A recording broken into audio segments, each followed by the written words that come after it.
Well, wouldn't you know it, sports tourers are back and in a big way. I'm all about it. I love a good sports tourer. You might have remembered a couple of months ago we tested the new Suzuki GSX-S1000 naked bike. Well, that has spawned this, the GSX-S1000GT, a sports tourer in the purest sense, in that it's really fast, but you can ride really fast a long way and in comfort. Now, this might not be the most sophisticated, high-tech machine we've seen in recent times, but Suzuki has a bit of an ace up its sleeve, which may make this one of the most important new model releases of 2022. Stick around to the end of the video and I'll explain why.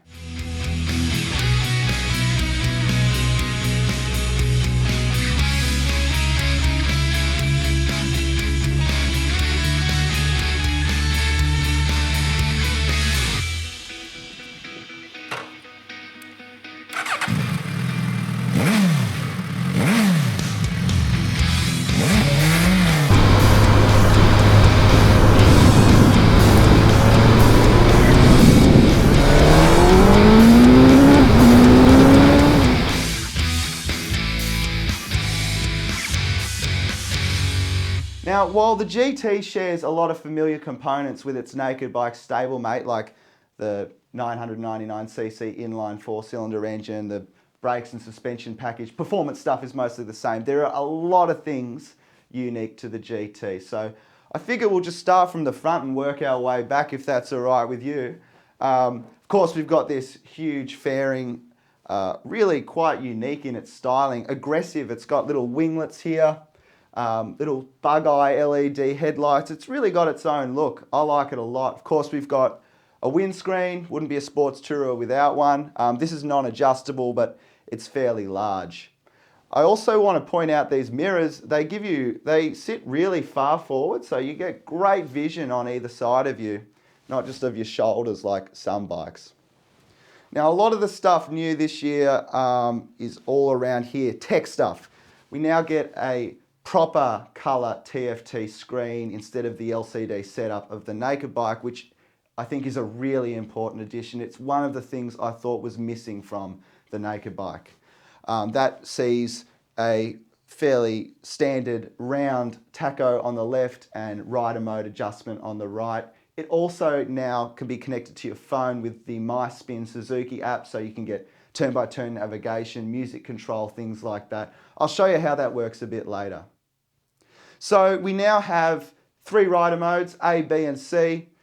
A is mental, B is pretty sensible, and C dulls the power right down. It sort of functions as a rain mode, really. No problem there. We've also got lots of traction control adjustment, and you can toggle the quick shifter. So better electronics than we've seen from Suzuki's in the past. However, it doesn't get an inertial measurement unit, IMU, so no lean angle sensitive cornering ABS and traction control and stuff. So a little bit off top tier, but still a worthy upgrade, and it all works pretty well. That's all controlled on the left-hand switch gear, which also has a cruise control as standard. While I'm talking about the switch gear, I have noticed that it doesn't have heated grips as standard. I think that would have been nice to have. And I've got a small gripe about the pressing left on the indicator. You kind of got to wedge your thumb in a little bit. Takes a bit of getting used to, but this is small stuff. We've also got a 12-volt power plug, so you can charge your phone and whatever.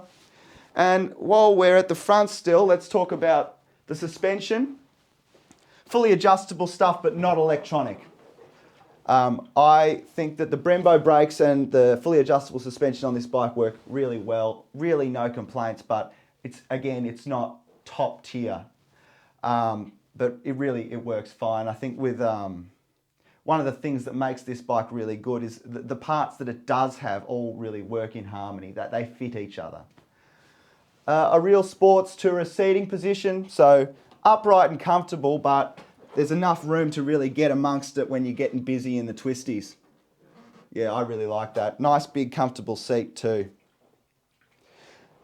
So we've got a 19-litre fuel tank, which is up from the GSX-S1000F. So it's so hard to say these, rattle these numbers off in my head. But yeah, a 19-litre tank, so She'll get good riding range out of that if you're behaving yourself.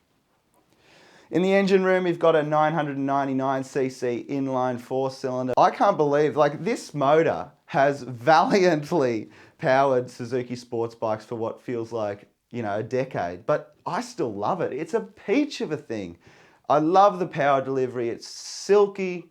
It may seem underpowered compared to some of its rivals, you know, but in the real world on the road, I just can't see how you're going to need any more power than this thing's got. It's fast as hell, man, really.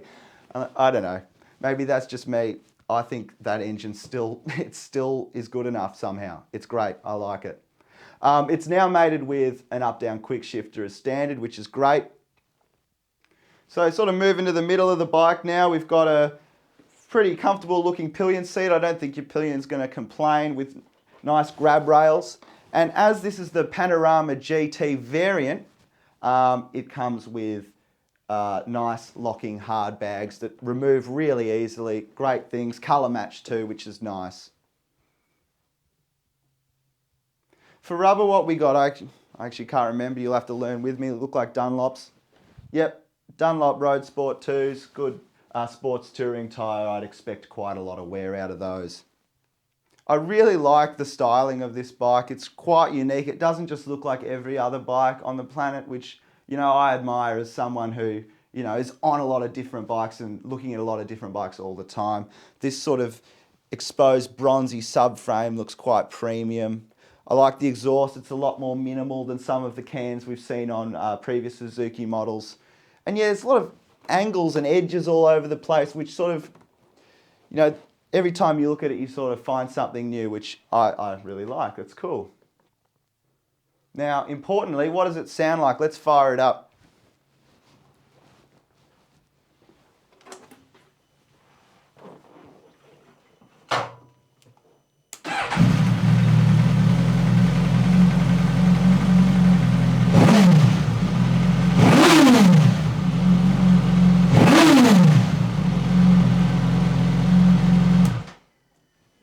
Yep, that sounds like a big 4. So guys, I've just downloaded the Suzuki MySpin app. I'm on Android, so I'm using Google Play.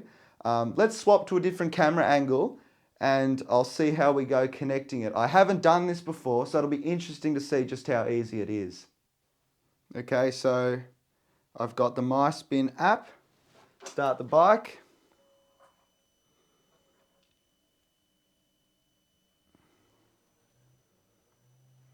I imagine I'll hold a button to get the menu. There we go. I'm winging this a little bit, but I've done this sort of stuff enough. I'm confident I can figure it out.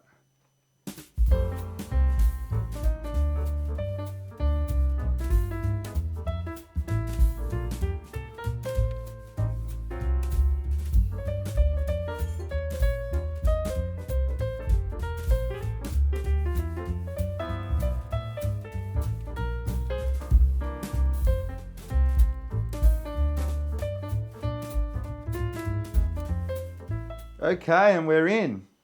That was pretty easy considering I was just winging it. There we go, look at that. So the bike tips the scales at 226 kilograms wet. It looks deceivingly big and heavy, but it actually feels quite light and throwable in the corners. I was really impressed by its handling characteristics. It's a bike that you can quite comfortably ride quickly in the twisties. The suspension doesn't shock you. It's not overly stiff. As I said, the brakes are more than adequate, and that the power comes on just beautifully, just silky. I got to tell you, really beautiful. Now, you know how I said that Suzuki's got a bit of an ace up its sleeve? Well, you might have guessed I'm talking about pricing. This thing's available from $19,090 right away, or $20,590 in the slightly up-spec'd Panorama GT variant you see here. Look, I just think that's such great value. You know, we're in hard times. Not everyone can go out and afford to spend big bucks on the latest and greatest. But what you get here for $20,000, I think, is phenomenal. And for that reason, I see Suzuki selling a shed load of these. So, if you're looking for a bike that is fitted with all the latest and greatest electronics, the fastest motor, the best brakes, the best suspension, perhaps this isn't where you should be looking. But if you want an all-around sports touring package that is really fast, backed up by a 3-year warranty, mind you, I really think you can do a lot worse. This is a fantastic motorcycle from Suzuki. Really looking forward to putting some more Ks on it because, as I said, big sports tourer guy. And yeah, I think they're onto a winner here. If you like this video, please like it and consider subscribing to the MOTO YouTube channel.